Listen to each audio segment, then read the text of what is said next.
इस वक्त हमसे बात करने के लिए प्रदेश प्रवक्ता राकेश कुमार सिंह मौजूद है। हम इनसे बात कर लेते हैं। सत्ता में परिवर्तन हो गया है, अब तो आप लोग सरकार में आ गए, लेकिन अभी जो सबसे अहम मुद्दा है वो तेजस्वी यादव और राहुल गांधी एक साथ गाड़ी पर सवार होकर के बिहार में कैंपेन कर रहे हैं। बीजेपी पर इसका कितना असर होगा?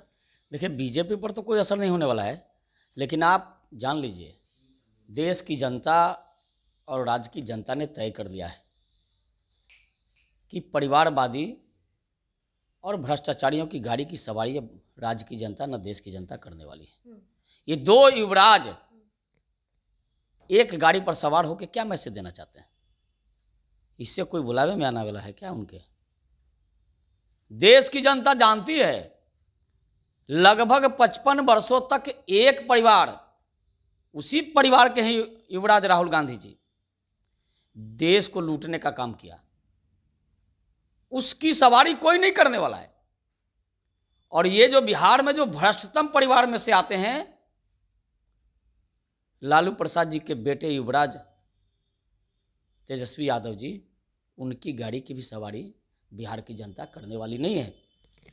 बीजेपी हमेशा परिवारवाद के खिलाफ आवाज़ उठाते रहे, लेकिन वहीं विपक्ष की बात कर ले तो विपक्ष का भी ये कहना होता है कि अमित शाह के बेटे भी बीसीसीआई में है, वो भी परिवारवाद में ही आते हैं। सबसे अहम मुद्दा अभी जो बिहार का है, सम्राट चौधरी, प्रशांत किशोर हाल में ही एक आरोप लगाया है कि वो भी तो परिवारवाद लगातार उनका भी होते आया है। तो आपके भी पार्टी में तो कई सारे परिवारवाद के ये परिवारवादी का मतलब समझना पड़ेगा लोगों को। ये कांग्रेस को कौन चला रहा है? एक परिवार चला रहा है। राजद को कौन चला रहा है? एक परिवार चला रहा है। किसी के परिवार का कोई व्यक्ति राजनीति में आए वो अलग बात है, पार्टियों में काम करेगा वो अलग बात है, लेकिन एक ही परिवार की हुकूमत रहे। कांग्रेस में किसकी हुकूमत है? किसके इशारे पर कांग्रेस चलती है? लालू यादव जी के परिवार में कौन चलाता है? कौन पार्टी चला रहा है? राष्ट्रीय जनता दल में जगतानंद सिंह की औकात है क्या कि बिना तेजस्वी यादव से पूछे कुछ बोल दे? अरे अभी राज्यसभा में भेजना हुआ तो संजय यादव को भेज दिया और मनोज झा को भेजा।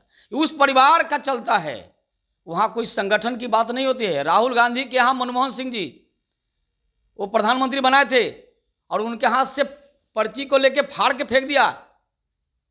ये युवराजों की जो परिवार है, ये जो परिवारवादी लोग हैं, ये परिवार है, न कि किसी के परिवार का लोग अगर कोई राजनीति में आए। क्यों राजनीति में क्यों नहीं आएगा? राजनीति में आएगा, लेकिन ये परिवारवादी जो पार्टियां हैं ये भ्रष्टाचार की जनक है। आप देख लीजिए जितने भी परिवारवादी पार्टी है सब भ्रष्टाचार में अकंठ डूबा हुआ है। एक और सवाल मेरा कि जिस तरीके से लगातार 3 विधायक आरजेडी के खेमे से जदयू को समर्थन दे दिया, तो कई सारे ऐसे भी हैं जैसे कि प्रहलाद यादव भी हैं, चेतन आनंद भी है, लेकिन लोग चेतन आनंद को ही टारगेट कर रहे हैं कि चेतन आनंद समर्थन दे दिया, गद्दारी किया। प्रहलाद यादव के लिए क्यों नहीं चर्चा हो रहा है? क्या वजह हो सकता है? देखिए, एक तो पहले आरजेडी खेमे से तो वो भी आए हैं। जिन विधायकों ने इस सरकार को, एनडीए सरकार को बचाने का काम किया है, वो स्वागत योग्य कदम है। और आपको बता दें, इन विधायकों ने बिहार को जलने से, बिहार को लूटने से बचाया है। बिहार को लूट लेता है ये लोग। आप जानते हैं 15 वर्षों तक लगातार ये जो राष्ट्रीय जनता दल का जो परिवारवादी जो पार्टी है लालू जी की, पूरे बिहार को लूटने का काम किया था।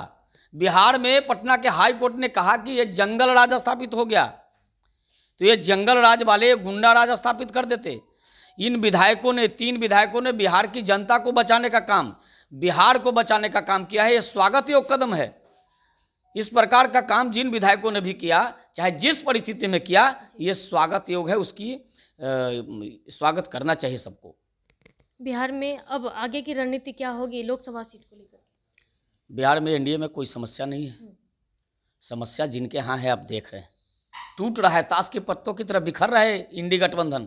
हम लोग पहले कहा था कि जिस दिन उसकी जड़ रोपी गई थी, हम कहे थे कि उसका जो नींव डालने वाला है वही नहीं डालेंगे। आज देख लीजिए स्थिति, वो हम लोग के साथ हैं, चूंकि हम लोग के पुराने साथी हैं। यानी कि उनको लगा कि इन बेईमानों के, भ्रष्टों के साथ जाने से हमारी भी प्रतिष्ठा धूमिल होगी। ये भरोसा था आप लोग को शुरू से कि मुख्यमंत्री नीतीश कुमार आप ही लोग के साथ शुरू से रहेंगे? आपको पता है नीतीश कुमार जी के यहाँ से 1 साल से लगभग प्रयास किया जा रहा था कि इनसे जल्दी भागें, इनको बचाए, राज्य को बचाए। उन्होंने कहा भी कि ये लोग गड़बड़ कर रहे थे, तब हमको यहाँ से हटना पड़ा।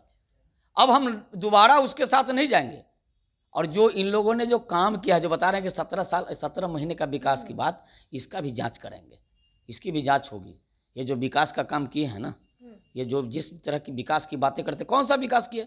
विकास तो यही किए ना कि शराब माफिया, जमीन माफिया और बालू माफिया तांडव करते थे, अधिकारियों को मारते थे खुलेआम।